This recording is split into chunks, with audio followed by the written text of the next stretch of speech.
আসসালামু আলাইকুম। আমি শোয়েব আহমেদ, ফিজিওথেরাপিস্ট। কাজ করছি ইংল্যান্ডের রেজিস্টার ফিজিওথেরাপিস্ট হিসাবে। আমাদের দেশে কোমর ব্যথার সমস্যা এটি দিনকে দিন এত পরিমাণে বেড়ে যাচ্ছে যেটিকে মহামারী বললেও ভুল হবে না। কারণ 40 ঊর্ধ্ব মানুষদের ক্ষেত্রে তারা জীবনের কোনো না কোনো সময় কোমর ব্যথায় ভুগেননি এরকম মানুষ পাওয়া খুবই দুষ্কর। সেক্ষেত্রে বলাই যায় যে কোমর ব্যথার তীব্রতা দিনকে দিন বেড়েই যাচ্ছে। শুধুমাত্র বাংলাদেশে না, এছাড়া বিশ্বের নানা দেশে কোমর ব্যথার সমস্যা বেড়ে যাচ্ছে।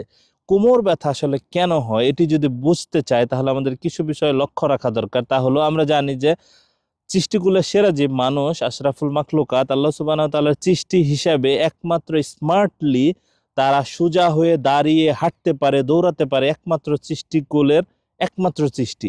এছাড়া যদি আপনি অন্যান্য প্রাণীর দিকে দেখান তাহলে দেখবেন যে তারা এরকম স্মার্টলি দাঁড়িয়ে একেবারে সোজা হয়ে তারা হাঁটতে বা দৌড়াতে পারে না। তাদের কার্ভেচার বা তারা একটু ঝুঁকে বা বাঁকা হয়ে হাঁটা চলা করে। এক্ষেত্রে এরকম তাহলে পুরো সৃষ্টিকুলের মধ্যে কিভাবে তারা পারে এই মানুষ? এর নাম্বার ওয়ান কারণ হলো মানুষের সুন্দর একটি স্পাইন আছে। অর্থাৎ এই স্পাইন, আমরা জানি ছোট ছোট হাড় দ্বারা গঠিত। এই খণ্ডিত হাড়কে বলা হয় ভার্টিব্রা। তারপরে ভার্টিব্রা দুটি ভার্টিব্রার মধ্যবর্তী যে জায়গায় থাকে ইন্টারভার্টিব্রাল ডিস্ক। এই সুন্দর স্ট্রাকচার দিয়ে আল্লাহ সুবহানাহু ওয়া তাআলা সৃষ্টি করেছেন। এই স্ট্রাকচার দেখবেন আমরা যদি লক্ষ্য করি এটি একেবারে সাপের মতে পেঁচানো, কোথাও কার্ভ আছে আবার কোথাও একটু উঁচু নিচু। এটা আর্গোনমিক্যালি মানে যে কোণ থাকে বা মানুষের সোজা হয়ে হাঁটার ক্ষেত্রে, দৌড়ানোর ক্ষেত্রে যে একটি সহায়ক ভূমিকা পালন করবে, এইরকম সুন্দর একটি স্ট্রাকচার আল্লাহ সুবহানাহু ওয়া তাআলা দিয়েছেন। এই স্ট্রাকচার কোনো কারণে যদি নষ্ট হয়ে যায় বা এই কার্ভ যদি কমে যায় বা বেড়ে যায়, এক্ষেত্রে আমাদের কোমর ব্যথা শুরু হতে পারে। কেন আমাদের এই মেরুদণ্ডের কার্ভ নষ্ট হয়ে যায়, এর কারণ যদি আমরা খুঁজতে যাই তাহলে দেখব আমরা যে আহ, আমাদের সময়ের সাথে সাথে আমরা শৌখিন হয়েছি, আয়েশি হয়েছি। দেখা যায় আমরা যে বিছানায় শুই, এই বিছানার যে আহ, যে ম্যাট্রিক্স থাকে এটি এত পরিমাণে নরম থাকে যে আমাদের যখন শুই তখন আমাদের এইরকম মেরুদণ্ডটা একটা স্টেবল পজিশনে থাকা দরকার, একটা কার্ভে থাকা দরকার। এটি না থেকে একটি উঁচু নিচু থাকে, যার কারণে দিনের পর দিন অল্প অল্প এই কার্ভ চেঞ্জ হইতে হইতে আমাদের এই মেরুদণ্ডের যে কার্ভ থাকে এটি নষ্ট হয়ে যায়, যার কারণে আমাদের কোমর ব্যথার সৃষ্টি হয়। দ্বিতীয় নাম্বার কারণ হলো, আমরা যদি কখনো পড়ে যাই বা অ্যাক্সিডেন্ট করি সেই ক্ষেত্রে দেখা যায় যে তখন আমাদের ব্যথা সেরে যায় বা ব্যথা কমে যায়, কিন্তু পরবর্তী একটা বয়সের সাথে সাথে ওই ব্যথার তীব্রতা আস্তে আস্তে বাড়তে থাকে, যার দরুন আমাদের কোমর ব্যথা আবার হতে থাকে। তখন হিস্ট্রি শুনে বোঝা যায় যে ওই যে পড়ে গেছিল এর পরে থেকে আমাদের কোমর ব্যথাটা আস্তে আস্তে বেড়েই গেছে। এটি একটা কারণ হতে পারে। তৃতীয় নম্বর কারণ হলো পৃথিবী জুড়ে যে স্থূলতা বা মোটা হওয়ার যে প্রবণতা, এটি আরেকটি মহামারী হয়ে দাঁড়িয়েছে। আপনার যদি 5 ফুট 8 ইঞ্চি আপনার যদি উচ্চতা থাকে, সেক্ষেত্রে হয়তো বা আপনার 68 থেকে 71 বা 2 এই পর্যন্ত আপনার একটা আইডিয়াল একটা ওজন থাকা দরকার। সেক্ষেত্রে আপনার ওজন আছে 90-এর উপরে বা আরো বেশি। এই যে আপনার অতিরিক্ত ওজন বহন করতে হয় এই মেরুদণ্ডের বা অন্যান্য মাংসপেশির, এই ওজনের কারণে আপনার কোমর ব্যথা হতে পারে।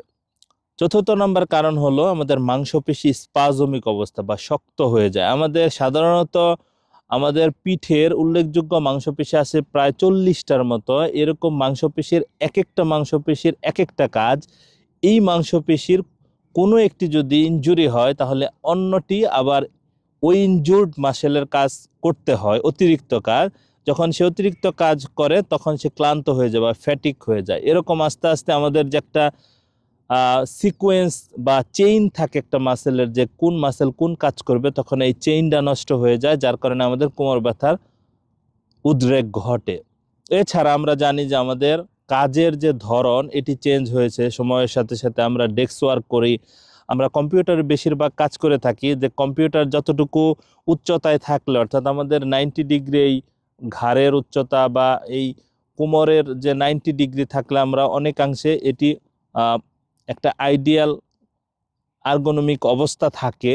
এটি না থেকে আমরা অনেক সময় ঝুঁকে কাজ করি বা মোবাইল আমরা সোশ্যাল মাধ্যম চালাই বা সোশ্যাল যে সাইটগুলো চালাই, ফেসবুক, ইউটিউব, এটি দিনের বেশিরভাগ সময় আমরা কাটাই। তখন এগুলো ডেস্ক ওয়ার্ক বা বসে কাজ করার এই যে প্রবণতা, আমাদের যে স্পাইনের যে কার্ভেচার, মেরুদণ্ডের কার্ভেচার, এটি নষ্ট হয়ে যায়, মাসেল স্পাজম বা শক্ত অবস্থা বেড়ে যায়, এই সব কারণে আমাদের কোমর ব্যথা হতে পারে। কোমর ব্যথা হলে তাহলে আমরা কি ধরনের চিকিৎসা নেব? কোমর ব্যথা হলে দু ধরনের চিকিৎসা খুবই কার্যকরী চিকিৎসা।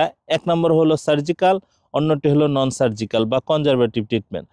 সার্জিক্যাল ট্রিটমেন্টে দেখা গেছে আমাদের প্র্যাকটিস জীবন আমরা দেখছি যে সার্জারি করার পরে যে সমস্যার কারণে সার্জারি করেছে, ধরেন যে একটা PLID patient, prolapse lumbar intervertebral disc যে হয়েছিল, যার কারণে নার্ভ যে প্রেসার বা পিঞ্চ হয়েছিল, সেই নার্ভের প্রেসার কমিয়ে দেওয়ার কারণে পরবর্তীতে দেখা যায় 2-3 বছর পরে আবার একই অবস্থা হয়ে গেছে। অর্থাৎ তখন পেশেন্টরা ডিপ্রেশনে যায় বা তারা বুঝে না যে আসলে কি করা দরকার। একবার তারা অপারেশন করেছে, কাটাছিঁড়া তাদের করেছে, তারা অনেক সময় ভীত থাকে, ভয়ে থাকে।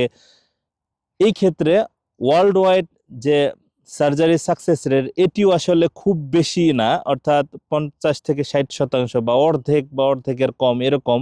সেক্ষেত্রে কনজারভেটিভ ট্রিটমেন্ট, ফিজিওথেরাপি চিকিৎসা, এটি সার্জারির চেয়েও আরও বেশি সাকসেস রেট বহন করে বা ওয়ার্ল্ড ওয়াইড এটি।